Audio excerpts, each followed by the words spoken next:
चलें जी, आज आपको बताते हैं कि किसी भी कंक्रीट में से हम सीमेंट, सैंड और क्रश, सीमेंट, रेत और बजरी कैसे निकालते हैं। ठीक है जी। तो फॉर एग्जांपल जैसे कि हमारे पास कोई भी एक स्लैब है। फॉर एग्जांपल मैं आपको यहाँ पे एक स्लैब ड्रा करके बताता हूँ।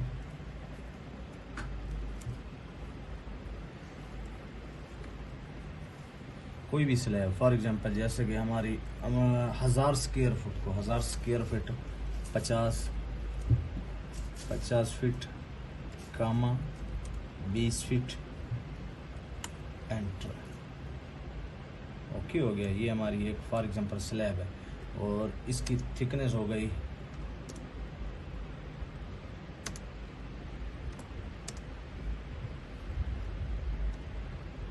अगर इसकी थिकनेस आप मिनिमम 6 इंच 5 इंच रखते हैं। फॉर एग्जांपल हम इसकी थिकनेस इसकी कर देते हैं 6 इंच।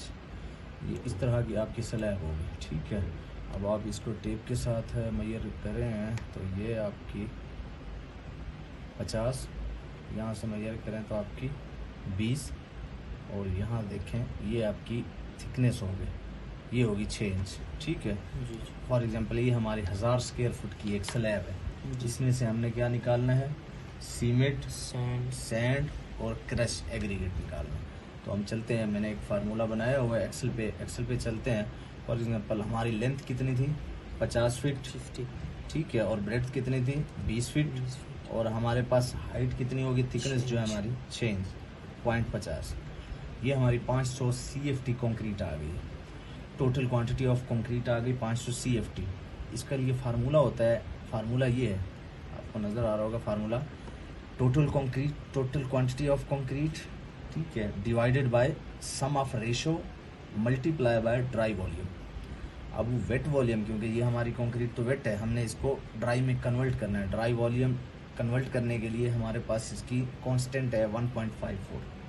ठीक है, 1.54 और फॉर एग्जांपल इसके साथ हमने मल्टीपल करना है, लेकिन इसके लिए हमें सबसे पहले रेशो भी चाहिए ना, कि हमने रेशो कौन सी फाइंड करनी है। फॉर एग्जांपल मैं यहाँ पे रेशो करता हूँ, छत की स्लैब है तो 1:4 रेशो थी, 1:4 की रेशो से 1:4 के रेशो से ये हमारा वेट वॉल्यूम आ गया, वो तो कांस्टेंट खड़ा रहा। ये सम ऑफ रेशो आ गया 1 + 4 + 8 = 13। ठीक है, अब टोटल सम ऑफ रेशो कितना हो गया हमारे पास, यहाँ पे हम कर देंगे 1 2 4। ठीक हो गया, ये टोटल हो गया हमारे पास 7। हमारे पास सम ऑफ रेशो आ गया 7। हमारे पास टोटल कंक्रीट कितनी थी 500 CFT, ये आ गई 500 CFT। अब हमारे पास 50 kg का तो हमारे पास सीमेंट का बैग होता है, ठीक है, उसका वजन होगा 50 kg, लेकिन हमें 1 सीमेंट बैग वॉल्यूम, ये भी हमें पता है कि 1 बैग सीमेंट का जो वॉल्यूम है उसके अंदर 1.25 CFT क्वांटिटी होती है। ठीक है, अब ये फार्मूला स्टार्ट हो रहा है। Now formula start, total concrete divided by sum of ratio. Total concrete हमारी कितनी थी 500, उसको डिवाइड किस पे कर दिया, सम ऑफ रेशो पे, जो 1:4 की रेशो थी 7। उसका आंसर आया 71.43। ठीक है, ये हमारा आ गया। अब हमने इसको मल्टीप्लाई किससे करना था, ड्राई वॉल्यूम से। हमने मल्टीप्लाई कर दिया किसको, सब जो हमने ये आंसर आया था 71.43 मल्टीप्लाई बाय हमारे ड्राई वॉल्यूम, ये आ गया हमारे पास 110 CFT। अब हमारा पहली क्या चीज़ थी, सीमेंट।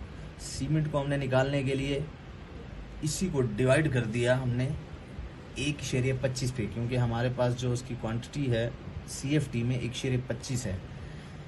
110 डिवाइडेड बाय हमारी सीमेंट निकाल रहे हैं तो 1/25, तो ये आ जाएगा 88 बैग लगेंगे आपके।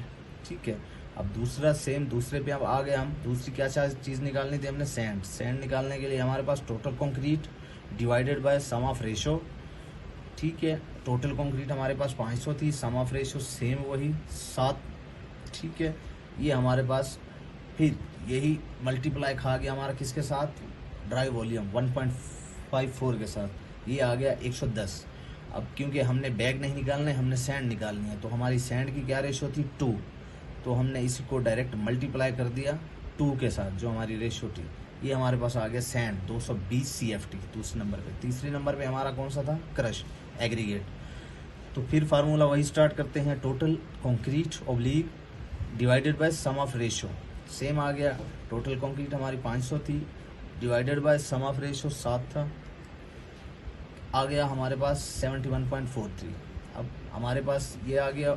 अब इसको हमने वेट में कन्वर्ट करना है, तो मल्टीप्लाई कर दे इसको 1/4 से, जो हमारे पास वेट वॉल्यूम था इसका, सॉरी ड्राई वॉल्यूम था।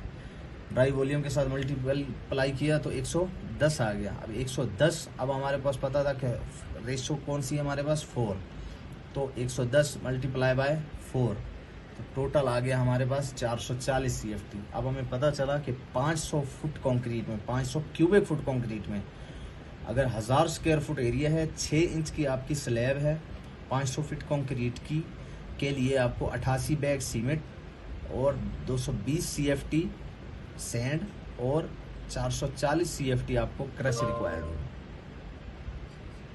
ठीक हो गया, समझ आ गई? अगर कोई समझ नहीं आए तो फिर आप कमेंट्स करके कोई भी हमसे सवाल पूछ सकते हैं। Thank you.